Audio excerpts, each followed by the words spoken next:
ஒரு 2 நிமிஷம் பேசிக்கலாம். நம்ம நம்ம வந்து நான் வந்து கூடுதறைக்கு அடிக்கடி போவோம். நாங்கள் வருஷான ஃபங்க்ஷனுக்கு போவோம். அங்கே 8 நாள் வந்து சொற்பொழிவு நடக்கும்.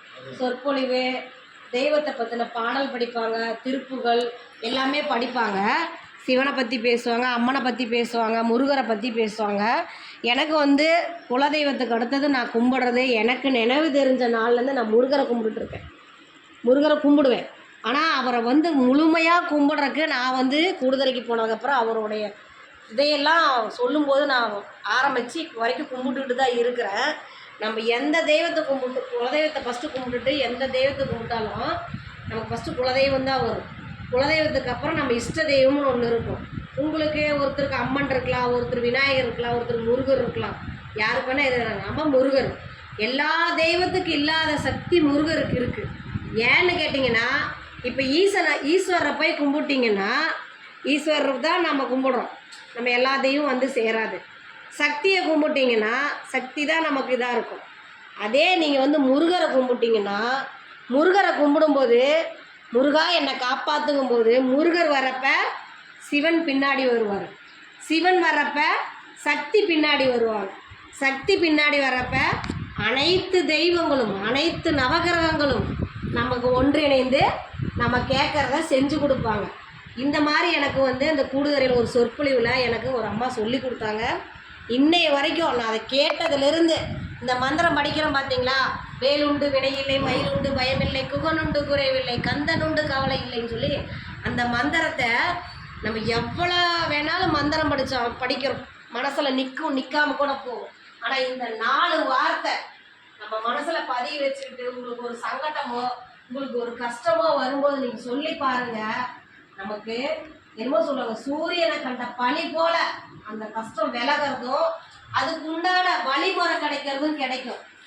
சரிங்களா? எனக்கு என்னுடைய வாழ்க்கையில் நான் நிறைய அனுபவிச்சிருக்கேன்.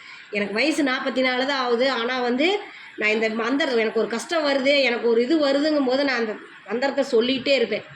இன்னொன்று சொல்லி கொடுத்தாங்க, எந்த தெய்வத்துக்கிட்ட போய் நீங்கள் கேட்டாலும் வழிமுறை கிடைக்குதோ இல்லை இந்த தெய்வத்துக்கு கிடைக்கும்.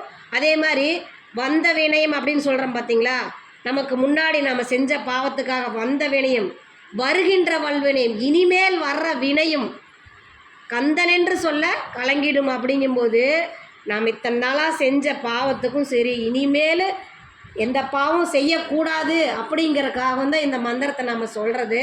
உங்களுக்கு தெரியலன்னா சொல்லுங்கள், நான் எழுதி கூட ஒரு நாளைக்கு தரேன். உங்களுக்கு ஒரு சங்கடம், உங்களுக்கு ஒரு கஷ்டம், மனத்தக்கடமாக இருக்குன்னா நீங்கள் அதை வந்து நீங்கள் படிக்கலாம், மனசுக்குள்ளேயே சொல்லிக்கலாம்.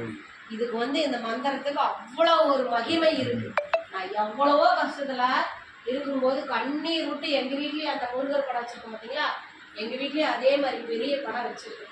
நாங்கள் ஒரு காலகட்டத்தில் சாரு உடம்பு சரியில்லாதப்ப ஊர் விட்டே வெளியே போனோம். போயிட்டு வந்து வீடு கிடைக்காம 10க்கு 10 ரூம் ஒன்று எடுத்தோம். அந்த ரூமை எடுத்து அட்வான்ஸ் கொடுத்துட்டு வீடெல்லாம் கூட பூசலை, வலிக்கலை. நேராக பழனி மலைக்கு போயிட்டு கும்பிட்டு அவருடைய படம் வாங்கிட்டு வந்து வச்சு கும்பிட்டு அந்த வீட்டில் இருந்து 6 வருஷத்துக்குள்ளே நான் எதிர்பார்க்காத வளர்ச்சி எனக்கு கொடுத்துச்சு. என் உழைப்பும் இருந்துச்சு. நான் வச்சுருந்த முருகன் மேலே வச்சுருந்த அவ்வளோ நம்பிக்கை. அதே மாதிரி நம்பிக்கை வச்சுட்டு நாம் உக்காந்துட்டு இருந்தால் எதுவும் வராது. உழைக்கணும். முருகா நான் இதை செய்கிறேன், இதுக்கு நீ எனக்கு துணையாக இரு. அதே மாதிரி எனக்கு இந்த கஷ்டம் வருது, இந்த கஷ்டத்துலேருந்து என்னை காத்து கொடு அப்படின்னு வேண்டிட்டோம்னா நம்ம முருகரை கூப்பிட்றப்ப ஈசன், சக்தி, நவகிரகங்கள், அடுத்தடுத்த தெய்வங்கள் நம்ம தேடி எந்த கஷ்டம் வந்தாலும் விலைக்கு கொடுக்குங்கிறது என்னோட நம்பிக்கை. ஆனால் உங்கள் வயசுக்கு நான் சொல்ல தேவையில்லை. இருந்தாலும் என் மனசில் வந்து இது ரொம்ப நாளாக சொல்லணும். ஏன்னா நான் இந்த மந்திரத்தை சொல்கிறேன், நீங்களாம் மனசார சொல்கிறீங்களான்னு எனக்கு தெரியாது. உங்கள் மனசுக்குள்ளுக்கிறது எனக்கு தெரியாது இல்லையா? ஆனால் நான் டெய்லியும் எங்கள் வீட்டில் விளக்கேற்றும் போது சொல்லிடுவேன் இந்த மந்திரத்தை. நைட்டு படுக்கும்போது ஒரு தடவை சொல்லிடுவேன்.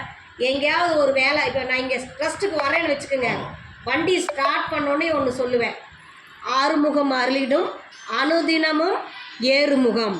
அப்படின்னா ஆறுமுகத்தை கும்பிட நமக்கு அனுதினமும் ஏறுமுகமாக தான் இருக்கணுமா வழிய இறங்கு முகமாக இருக்கக்கூடாது அப்படிங்கிறது என்னோட இது. ஓகேங்களா? நான் வண்டி ஸ்டார்ட் பண்ணின உடனேயே இந்த மந்திரத்தை நான் சொல்லிடுவேன். 6 முகம் அருளிடும் அனுதினம் ஏறுமுகம்னு சொல்லிடுவேன். இந்த 3 மந்திரத்தை ஒரு நாள் கூட விடாமல் நான் தலைக்கே தண்ணி ஊற்றிக்கிட்டாலும் சரி அந்த மந்திரத்தை மட்டும் சொல்கிறத நிறுத்தவே மாட்டேன். அதே மாதிரி நீங்களும் நீங்கள் சொல்ல சொல்ல உங்கள் உடம்புல இருக்கிற நோய்கள் தீரலாம், உங்கள் மன கஷ்டம் தீரலாம். உங்களுக்கு தெரியலன்னா நான் அந்த படம் ஒன்று வச்சுருக்கேன் வீட்டில், அதை கொண்டு இங்கே மாட்டிடுவேன். நீங்கள் தூங்கி எழுந்திரிச்சு பல்லு வேலைக்கு மூஞ்சி கழுவிட்டு வந்து அந்த நேரத்தில் நின்று அந்த இதை நீங்கள் படிக்கலாம். நீங்கள் எல்லாருமே படித்தவங்க தான். ஒன்றும் இல்லை, 6 முகம் அருளிடும் அனுதினமும் 7 முகம் அப்படின்னு சொன்னோம்னா நமக்கு இருக்கிற உடம்புல இருக்கிற வியாதி போகும், நம்ம மன கஷ்டம் போகும். எனக்கு தெரிஞ்ச நல்ல விஷயத்த என் தாய் தந்தையரான உங்களுக்கு நான் சொல்லியிருக்கேன். உங்களுக்கு இதில் உடன்பாடு இருந்தால் ஏற்று இந்த மந்திரத்தை சொல்லுங்கள். ஆனால் இந்த மந்திரம் நான் சொல்ல சொல்ல இன்றைக்கு வரைக்கும் நான் நல்லா தான் இருக்கேன். ஏதோ ஒரு மனசுனால கஷ்டம் வரதான் செய்யும், இல்லைன்னா சொல்லலை. ஆனால் நமக்கே ஒரு நம்பிக்கையை கொடுக்கறதே தெய்வ நம்பிக்கை. எதுக்கு? அப்பா இந்த சாமி போய் கும்பிட்டேன், எனக்கு இன்னைக்கு பரவாயில்ல, இந்த இடத்துல நின்று அப்பான்னு கும்பிட்டேன் பரவாயில்ல அப்படிங்கிற மாதிரி ஒரு நம்பிக்கை தான். நம்பிக்கை அவன் மேலே கொடுத்துட்டு நாம் அடுத்த கட்ட வேலையை பார்க்க போயிட்டே இருக்கணும். என்னை பொறுத்த வரைக்கும் அதுதான். அதே மாதிரி தான் இந்த மந்திரத்தை சொல்கிறத நான் மனசார சொல்கிறேன். நீங்களும் அடுத்து வர காலங்களில் மனசார சொல்லுங்க. உங்களுக்கும் நல்லதே நடக்கட்டும். இன்னைக்கு யாருக்காவது ஏதாவது மனசங்கடம் நடந்திருந்தா இந்த நிமிஷத்தோட மறந்துடுங்க. நல்லபடியாக உறங்குங்க. நாளைய பொழுது நன்மையாக விடியட்டும். இரவு வணக்கம். வாழ்க வளமுடன்.